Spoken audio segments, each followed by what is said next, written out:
Hi, and welcome to another edition of Seniors Today. I'm your host, Tom Barty, and we have with us today our Senior of the Month, Mr. Jim Porterville. Welcome, Jim.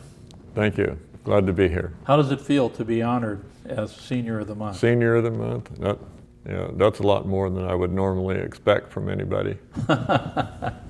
Well, we're really pleased that you were able to be here today. Thank you. And some of the interesting things about you, starting with your career working on Mare Island, I think you were a nuclear pipe fitter. Yes. And just talking with you briefly before the show, it sounds like you're nearly a lifelong Vallejo resident. Is that correct? Yeah, I'm a resident of American Canyon now, probably a little bit more than half my life between the two cities. Okay. A little more than half in American Canyon, a little less than half in Vallejo. Mm-hmm. Well, weren't you born in sort of a lumber camp or something like that? Well, Scotia is a pretty small town. It was headquarters for Pacific Lumber Company. I was born in the company hospital.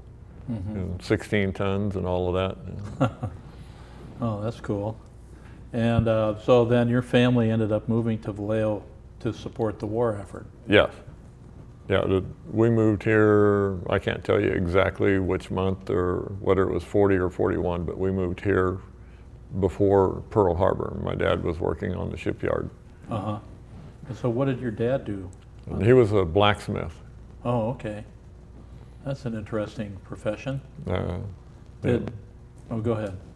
Yeah, we needed a lot of stuff made, and they were the ones to do it. Yeah, and that would be unique and special fabrication. Yes. Of things that would come up that you couldn't buy anywhere. Right. So did he give you any of the skills and training that you needed to do what you did as a... No, actually he didn't have enough influence on my life that way. My parents were divorced when I was like 10. Oh, okay. And so you came to Vallejo, and where did you guys settle when you first came into town? When we lived actually in St. Helena for a few months, and when government housing was available, we moved into the Federal Terrace area, which is now Hillcrest Park. Oh, okay. Over by the Federal Terrace Elementary. Yeah, right around the corner on Baldwin Street, and I went there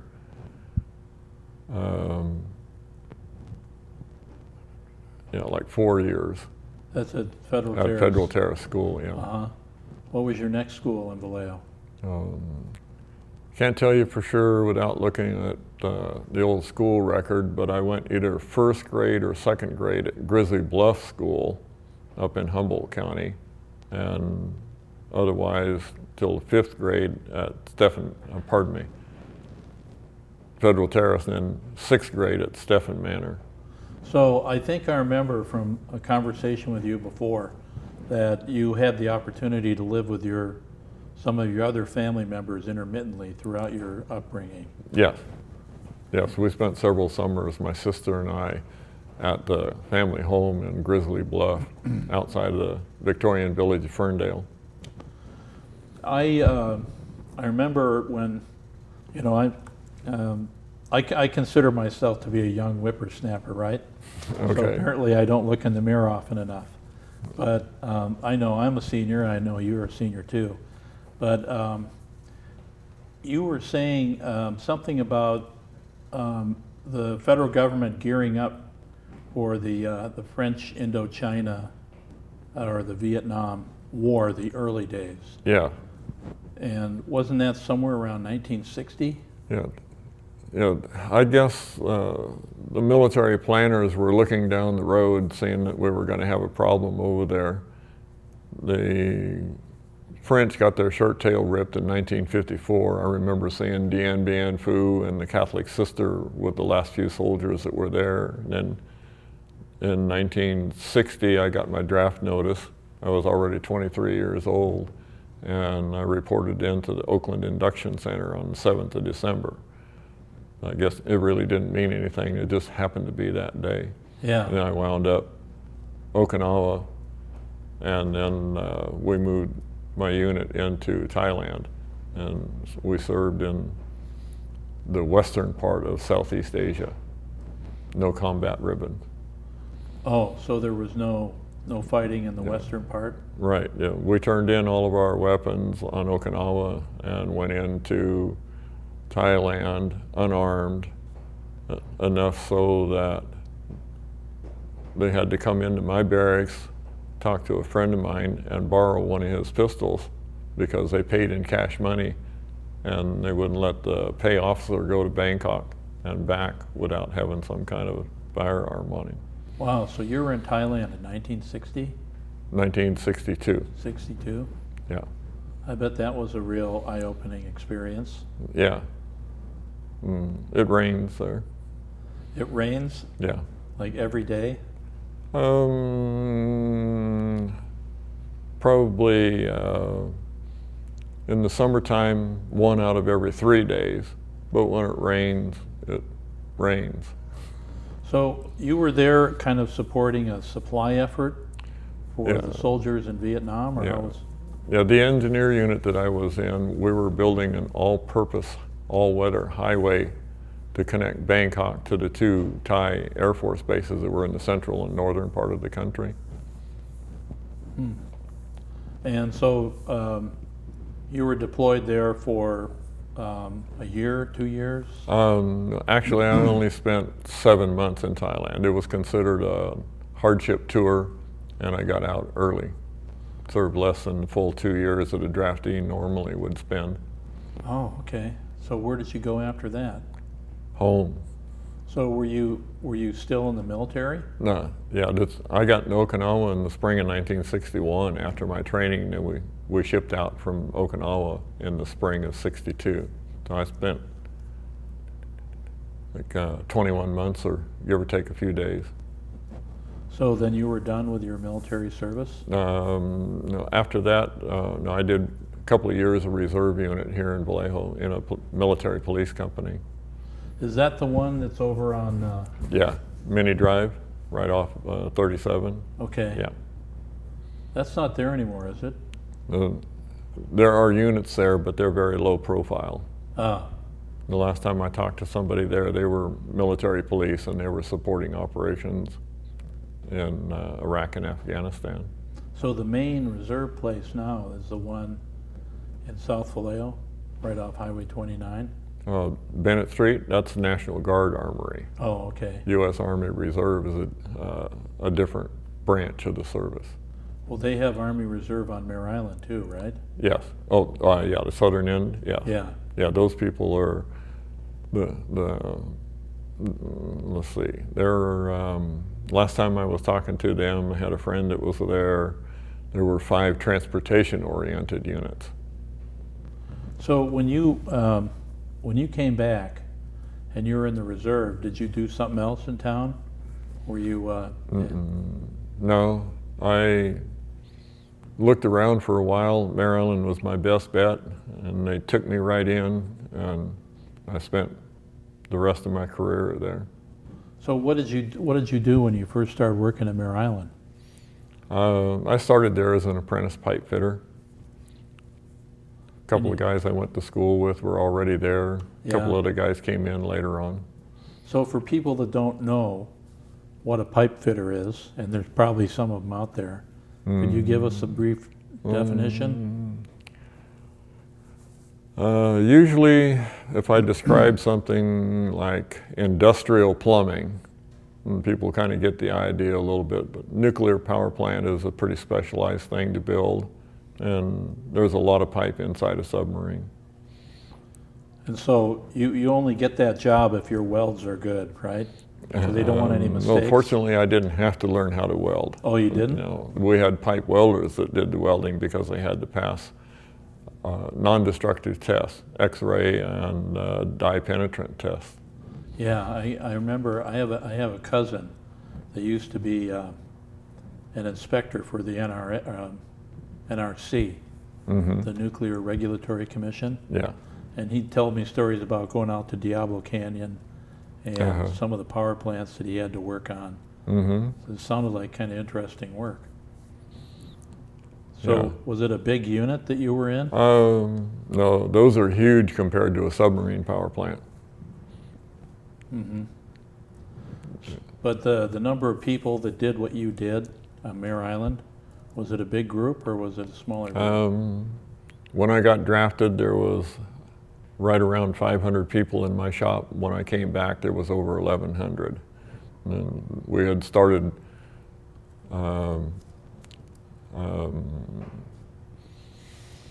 the Cold War was really getting hot, and they wanted lots of nuclear submarines out there patrolling the oceans. So they were building a whole bunch of stuff when I came back, and it took me right in and put me back to work. And I spent the rest of my nuclear career and then into a non-nuclear for a few years at the end of it. So when you were working on the submarines, did they actually have fuel, nuclear fuel in them? When we were building them, no, but at a time when the power plant had been tested for integrity, then the nuclear fuel was loaded and we activated the plant, and there was another string of testing after the fuel had been installed. So it was probably all really heavily shielded inside Yes. the submarine? Yes. So you didn't have to wear little badges to check for your... Oh yeah. You did wear Yes. those? Yeah, we wore film badges in the early days and then switched to a thing called thermonuclear dosimeter, TLD. Yeah.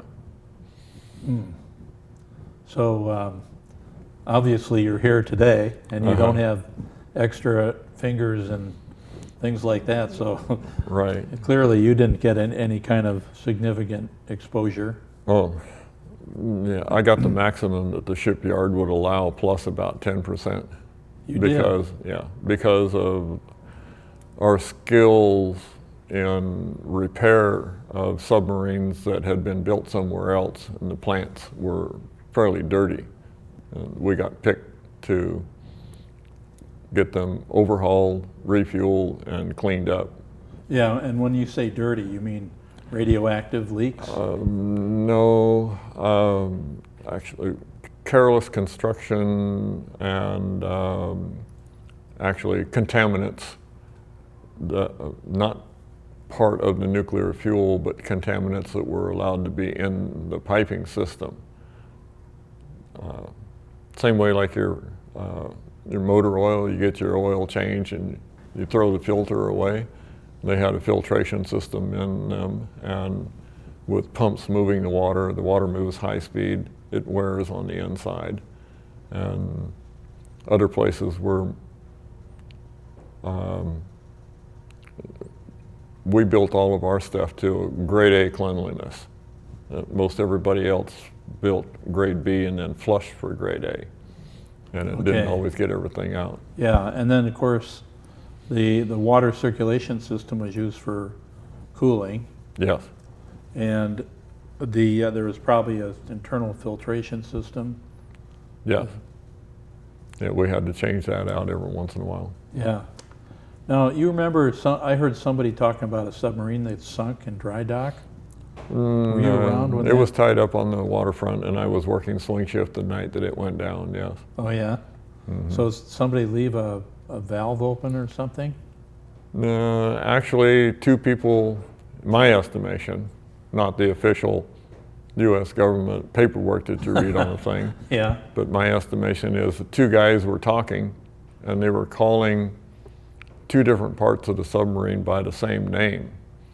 One guy was telling the other guy that the sonar dome was flooding, and he said, "Don't worry about it.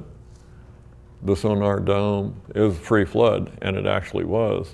But the guy that was seeing the flooding was looking at the sonar sphere, which is part of the watertight boundary of the hull.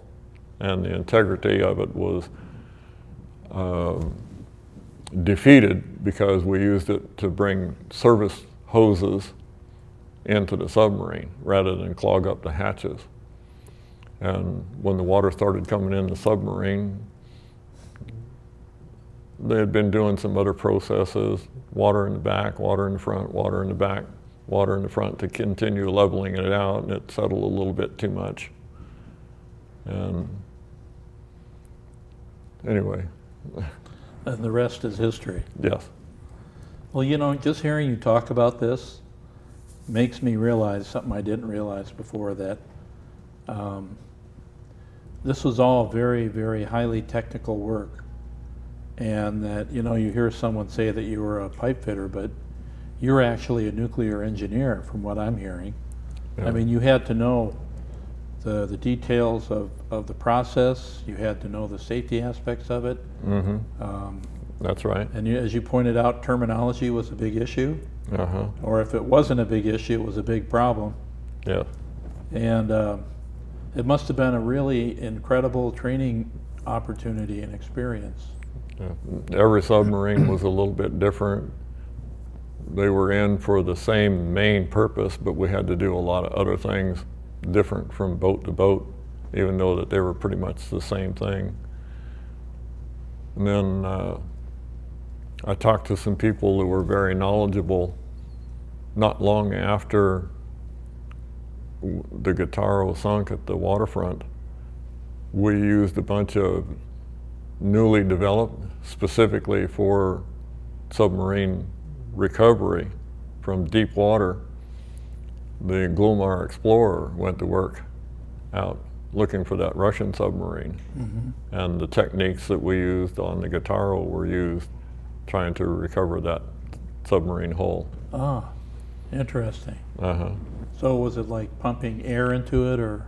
No, it was simply the lifting mechanism and the cabling and the strap mechanisms that they tried to grasp the hull with. Without damaging it? Yeah. Yeah, the hull on the Russian submarine broke up. I don't know what kind of procedures they used on their welds, but you know,